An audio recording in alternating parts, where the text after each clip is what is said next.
Hello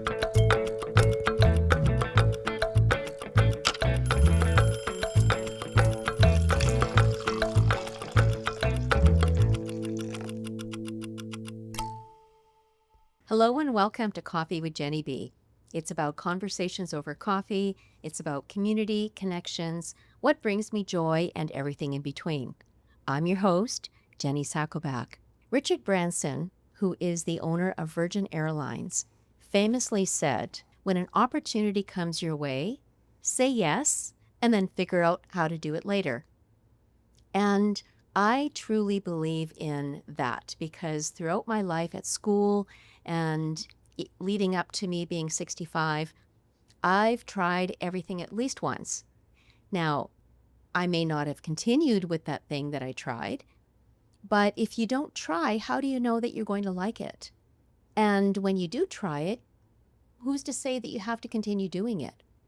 But I think that really adds to who you become as a person, how you're expressing your creativity, and really, we are all curious humans.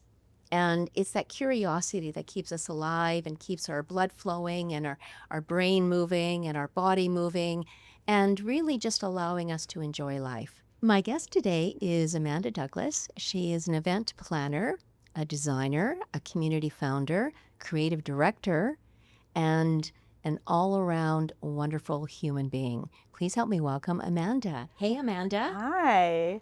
Thank you. Oh my gosh. You're blushing. A little bit. It's so nice. Well, but it's all true. Yeah. Absolutely. So thank you for being here. I really appreciate it. Thank you for having me. This is so fun. Absolutely. Now, Renaissance woman, do you agree with my description of that? And if so, what would you say is a Renaissance woman? Gosh, like I need to Google it again. But I just, I found myself in this place where I felt like I was limiting myself a lot. And I just was like, I'm just going to jump into life. And I love so many things. I'm so multifaceted in my creativity and my life and interests and personalities and all of that. So I just jumped in. And I call it my gap year. I was going through last year, I was going through the end of a really primary relationship in my life, and I had to take some time and really process that. And I call it my gap year because I just had to kind of pause a lot of other things to focus on me and healing and working and giving myself the room to get through it. And a lot of my friends were just like, come with me and do this, come with me and do that. They were like, we gotta help Amanda get undepressed and out of the house again. And so I just started trying things. And I was really actually quite heartbroken and depressed. So I was like, got nothing to lose. I'm already there. So if it goes badly, well, I left the house at least and I showered for it. So that led me to just so many interesting things and trying things that I probably wouldn't have otherwise because of maybe embarrassment ideas or whatever image. I just went for it. And I think that just exploring life and exploring your city and in whatever capacity you have, whether if you can't travel, do it in your city. If you can't leave your house, what can you do in your house? Like how do you make your experience yours? And so that would be mine, I guess. Yes, and I love how you talk about a gap year because when you think about students at university, before they either start university or before they finish their final year, they're like, you know what, we just need to get out and do something. Yeah. And I remember my daughter, who's a nurse now, but when she was in university, her and her girlfriend, I think it was her third year, they took a pause and they went traveling, backpacking in Europe. And, you know, it's that experience that really gives you that idea that there's more to life than just what we have around us, right? It's true. It's true. I had the privilege of with my family growing up traveling a decent amount in Canada, in the States and around some other places. And those cultural experiences and seeing that there's a world outside of your world was huge. I also grew up rural, so literally even leaving the town was a whole thing. But also when I graduated high school, I worked for a year and so I could travel, and then I traveled for a year. And so just being able to embody that in a different way really helped me get through what I was dealing with last year. and then just broadened my creativity and my exploration in such beautiful, interesting ways too. I love that. I wanted to talk about your idea of community founder. Yeah. Yeah. And your baby, I guess you're calling it, your Yeah, my Camp baby. Rover. So tell us about that. Yeah, so I started that about 2 years ago now. So Camp Rover is a community for creative entrepreneurs that want to grow, express themselves, find their people, find their flock, and just be surrounded by like-minded, kind, creative people. Whether you have monetized it, become an entrepreneur, whether it's a side passion, side hustle, you want to get into something creative. I was just finding that there wasn't a community for that, or a community that rallied in a big way. My big thing that I wanted to do was a conference. I couldn't find a conference that I wanted to go to as a creative in Canada. Right. A conference that was truly for creatives, that was accessible, neurodivergent friendly, big fun and hype, but not too serious, but also enough like meat and potatoes that you actually leave with things. And then you also leave with a community. Like the people that come are the people that want that. So you're already in a room of all of those types of people. And so sometimes, like for me, community is everywhere. I am the person that rolls down my window at Costco and yells at the hippy dippy looking guy, "I love your tie-dye." And then I keep driving and he's like, "Yeah." So, community is everywhere. It is very intimidating. It is very hard to get to that place. And again, with my gap year and being like, I need to make more friends now because I'm now also single and this is a new thing. Haven't been that in a long time. So I needed to expand in different ways too. So me being the type of person that I'm like, well, I could probably figure it out. Elise Myers, she's like a famous TikToker, social media, like all the things, amazing Canadian woman, like just nailing it. She has this kind of mantra. She's like, I'm that type of person that I just feel like I could probably do anything if I wanted to actually do it, which is great, but it's also really, really bad. Because you'll just try everything and you'll do everything and you'll try and figure it out, which is beautiful, but also scary, intimidating, intense, exhausting. So these are things that I do, but I also saw people struggling.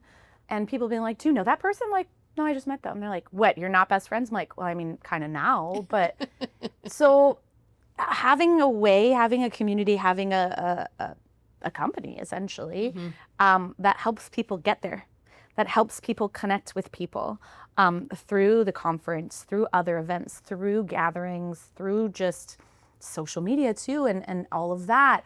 I just wanted to make it easier because myself being ADHD, autism, and ADHD, there are pieces that I struggle with. And sometimes I can come off really intense or really direct or really in your face. No, that's just the autism. I just want to be your friend. And then I meet another autistic person out in the wild. The other day I had this really cute purse. And this woman, I was at this event, she slipped her business card in my purse and we were just chit-chatting and I was like, did you just put your card in my purse? And she's like, yeah, I don't want to lose you. And I'm like, oh my gosh. And then I asked her, are you autistic? And she's like, very. And I'm like, me too. I'm like, cool, figured it out. Some people, however, would be like, you're too much. And that's a big thing with Camp Rover, with me as a person, with me within any of my communities, friends, family. You're never too much. You're not too much. You're great the way you are. Yeah. And we just need to understand each other better.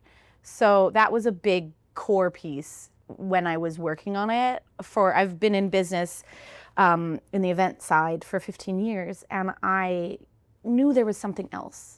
Event, design, management, I love it. Event production, I love all of it. But I knew there was something else. And I tried numerous times through various methods, talking to my therapist, my life coach, taking courses. What is the thing? Yeah. And then finally I got to it. I am a cheerleader. I am your biggest cheerleader. If I love you, I'm going to cheer you up. I'm going to raise you up. I'm going to connect you with whoever I know. I want you to thrive. And so that's how Camp Rover came about. Is over years of trying various things, add-ons, other angles of my business, niching down. I'm like, no, it's this, and it's going to be big. It's going to be a conference, and then there's going to be other events. And so just watching it grow and seeing people connect it's just beautiful. I chased a squirrel there. There was something else I was going to say, but yeah. You actually packed in quite a lot of information, and I want to talk about, some of the things that you've mentioned. I want to talk about the idea of being too much. Now, I've never been tested for anything. I've just been very energetic all my life. Yeah. And my energy, and I've actually had people back away from me because my energy is like too much. Yeah. Right. And growing up, I was always told, well, you're too loud, you're too busy, you're too, stop running around, sit down, blah, blah, blah. And so, over the years, like you're told so many times that you're too much and you talk too much and you're too loud and so on and so forth, you tone it down until you forget that you were once this wild child, until you meet someone such as yourself, or find out that there's a community such as Camp Rover where you can be yourself, where you can find like-minded people. And as you say, it's like, hey, me too. And just really feel comfortable in your own skin. Yeah. I mean, I'm 65, and so I feel somewhat comfortable in my skin, but I know that there's more that I haven't explored for myself. Yeah. Now, I want to touch on something else that you mentioned, that you had mentioned that this Camp Rover, this community, is open for everyone in terms of, and what was the phrase? Neurodivergence? Neurodivergence. Yeah. Do you want to expand on that a little bit? Yeah. So I, from, I don't know, my mom could probably tell you 3, 5, she could tell something was up. And she brought me to every class, teacher, tutor, testing, all the learning centers, everything. And they didn't test female presenting people in the 80s and 90s. They didn't. No. They didn't test them for ADHD because I didn't present loud and big and whatever. And a lot of that also, socializing wise, again, raised as a woman, or as a girl, I was be quiet, be little, be small. Yeah. Also, like rural religious communities, there's also that in the mix. So there was just a lot of things that got, that I just, like you're saying, they kind of got swept under the rug, and I buried them a little bit because I was supposed to be this way. Yeah. I was supposed to be littler and smaller and cute and all this. But I was always that kid. I was always that creative kid. I was always that. And then probably, I think it's 6 or so years now, I was starting to explore things again. I don't know what the catalyst was, but something shifted, and I'm like, I'm struggling to leave my house. I'm struggling to focus. I feel like I'm losing my mind. I literally feel like I'm losing my mind. I gotta go do something. And I have, like in any category in my life, I'll research the heck out of it. I'll make connections. I'll make friends. I had a decent amount of therapist friends already. And one of them was like, I was like, I think I'm autistic. And they're like, I think it's actually ADHD. And so I just explored everything, got myself on the list. It's a whole process, but I am a very stubborn, determined person. For me, there's many mantras I live by, but one of them is the answer is never no. I'm just asking the wrong question probably. Right. Or to the wrong person. And so I just kept going, got myself on a waiting list, got myself in to get like all of the official things. And I got an ADHD diagnosis. ADHD in general is anxiety, ADHD combined, which there's so much to know about that. Basically, it means you've got all of the spectrum of ADHD, and it's going to just be a roller coaster, and every given day is going to be different. So I could be the loud, I could be the quiet, I could be the focused, I could be the distracted, I could be any of the things. So I'm dealing with understanding, learning, growing that. I can speak best to my particular recipe of autism and ADHD. I can't speak to everyone's experience. Everyone is different. Right.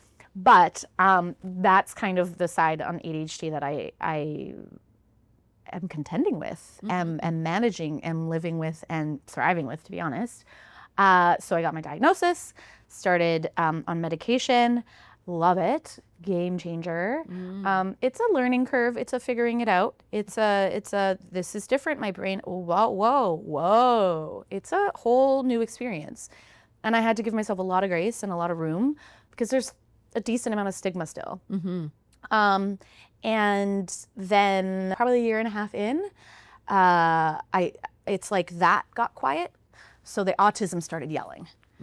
And I read a study, again, I'm going to say studies. I don't know where they come from. I can find them. If someone asks, I'll try and find them. That's a later problem. Yeah, no worries. But I read this study about if you're ADHD, autism and ADHD, if you're letting autism rule the roost for a while, the ADHD struggles you have will start to really get bigger. So you have to make sure that you're listening to both. Okay. Because sometimes there's overlap, and then sometimes one will take over and the other will get neglected in what you need to manage. So it's very interesting to actually have both, because sometimes where I struggle with ADHD, autism's great at.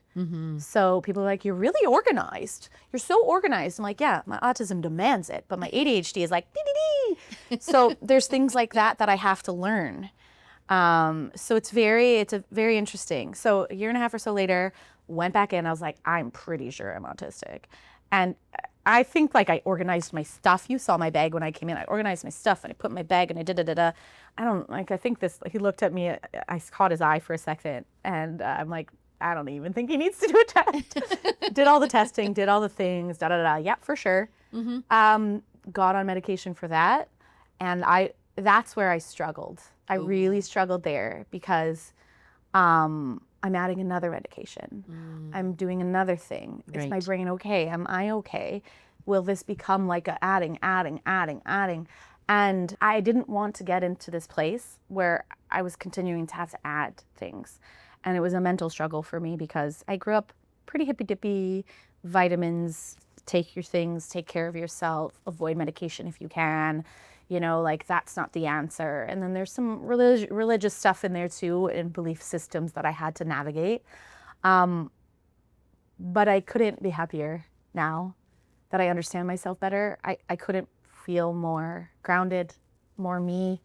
And I use my medication for what my medication is for. And then I have just an obscene amount of management that is in my day-to-day life. People don't really notice that. People wouldn't really see it unless I talked about it. They'll come into my house and be like, oh my gosh, your house is so curated. Your house is so like, a friend said it the other day, art noir. And I was like, yeah, I mean, I am pretty intense. I run a tight ship. Like, everything is so organized. I'm like, yeah, because I don't want to tell you where things are. Go open the cupboard and you get it yourself. I'm like, oh, sorry. It's the autism being very direct right now. Apologies. It's just, there's just things that you figure out, and then you figure out how you're going to communicate that with your people. I like how you describe it in a way that it seems almost normal, if I can use that word. Yeah, I mean, we don't love it, but it is very normal. It's very, all of us are normal, and all of us are weird, and all of us are big, and all of us are loud, and all of us are, we're all everything. So it should be normalized. Yes. It shouldn't be a thing. We shouldn't other people. That shouldn't be a reality we're dealing with. It shouldn't. I am in a very lucky, I don't know what to even call it, lucky, privileged position to have been able to get the help that I need, to be able to have space in my life to dig into management and to work on it. I also am I'm kind of like the fun side of ADHD. I don't make it look like a struggle. Is it a struggle? It's a struggle every day, but I listen to myself and I don't let people push me down. So much so that I will sometimes just say, I said it to my staff, I had a couple staff meetings yesterday, hey, I want you to know that my autism is really intense right now and I'm struggling with it a little bit. So if I'm extra direct with you right now, I just need you to know that I'm struggling. So please know it's not you. I'm just really direct right now, okay? Because we have events coming up, and sometimes on event days, I don't want someone to think I'm mad at them. Right. When I say, you need to go do the thing now, can you go do the thing? Thanks. Yeah. But it's about communication. It is. And being honest and sharing your feelings. It's interesting when you think about, you have different sides to yourself. So when we think about, astrology, so I'm a Capricorn, so my Saturn is my planet. And Saturn is all very organized and structured and so on. And then my moon is in Aquarius. So Aquarius, it's like, hey, let's do all the things and let's not. And Saturn's like, wait a minute. Okay, you need structure. But what's interesting about She's your grounding one, Saturn. It is. Yeah. But the thing is that if I pay attention to Saturn and structure my life like you're doing in terms of structuring and curating your home, if I have all my structures in place, then I can be free with my Aquarius Yeah. and do all the things because I'm not free falling anywhere without something to fall back on. I have something in place. So it's funny because I was at an event and I can't remember what the event was, and someone was talking about there's a book called The Beautiful Constraint. Now, when you think about constraint, you think about, oh, I'm forced to fit into this box. I'm forced to fit into this thing. But when you think about constraint, you are focusing on the things that are important for you at that moment. And that allows that freedom within that constraint to do all the beautiful things that you want to do. Because you've got that grounding. You've got that anchor that is stopping you from flying all over the place. Yeah. It's very similar, like what you're describing is very similar to how I have to manage the ADHD and the autism, like my ADHD and my autism, because they do compete and they do scream. And when I take my autism and I let it organize my life and manage my life and put structure, then my ADHD can have more fun and it can be more creative and it can be safe. A big thing for me in the last year and a bit in my gap year was recreating safety and what safety meant to me, and then also to bringing that forward to my clients and to my community that I serve and my friends, my family. And some of that is just giving myself room to feel comfort in just my autism, in the struggle points, in the, no, you're okay. You're okay to be like that. That's okay. Someone else might not understand, but that doesn't matter. No. Who goes home with you at the end of the night? You do. Exactly. Who lives your life? You do. Yes. It's no one else. No. Yeah. Now, I want to talk about all of the wonderful things that you do because I know you're so interested in gardening and art and collages and so many things, clothing and so many things. If you could pick one thing that you really enjoy doing, or maybe the other question is, what is that one thing perhaps that really grounds you? And so when you think about the two competing, right, the autism and the ADHD, which one gives you that balance or that comfort or that peace or whatever you want to call it? There's not one thing. No. There could never be one. I do think that if I had to say one thing, it would be something in nature. Okay. So seasonally, spring, summer, fall, gardening, in my garden, in my yard, in nature, by water, feed on grass. And that includes like actually digging holes, like gardening, trimming my trees, having the arborist come up and evaluate, moving wood chips. I have realized that I need a decent amount of physical output to keep myself centered. And so gardening is a beautiful outlet for that. I love touching live things. I love feeling, I literally, because we've had all the wildfires and everything, and I had to kind of put that away. My heart was breaking and I was like, I'm gonna end up having panic attacks. You have to not look at that right now, Amanda. This will cause you too much pain. You have to ignore it. And that's not something you necessarily wanna do. No. But the other day when it was pouring rain, I was gardening and it started to rain and it picked up. I'm like, I'm just gonna keep going.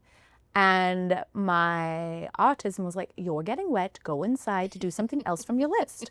My ADHD was like, this is lovely, we need this, let's be out here, get dirty. And I spent probably an hour and a half and I started crying. And I went up to, her name was Big Mama Maple, giant big maple tree that I inherited from the past owners that planted it 40 years ago. Like, I am in love with Big Mama Maple. Okay. And I went up to her and I touched her and I thanked her. And I was able to take the stress and the wildfire, all that stuff, and bring it back up and process it and work through it and let it go. Yeah. Because it was raining, it was pouring, and my yard was getting nourished. And so sometimes the connections I feel that that I allowed to come in when I'm doing something that grounds me, I just let them come in. And so I guess, yes, if I had to pick one thing, it would be that.